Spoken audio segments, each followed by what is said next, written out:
First வந்து நம்ம பழனியில் வந்து கோலி சோடா சேலஞ்சில் தோத்துட்டோம். அதை வேற ஞாபகப்படுத்திட்டீங்க.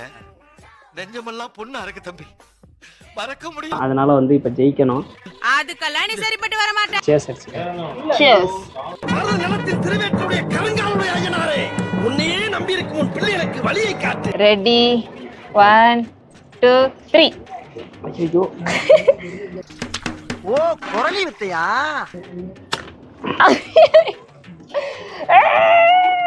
பேச்சாடா பேசுன, கொஞ்சம் நெஞ்ச பேச்சா பேசுன. ஒத்த ரோசா பிள்ளைய ரொம்ப அற்புதமா வளர்த்திருக்கம்மா நீ. மாடு கலனி தண்ணியை குடிக்கிற மாதிரி குடிக்கிறாங்களா? இந்த மேட்ச் என்ன கொடுமை சரவணன். பழிக்கு பழி வாங்கியாச்சு.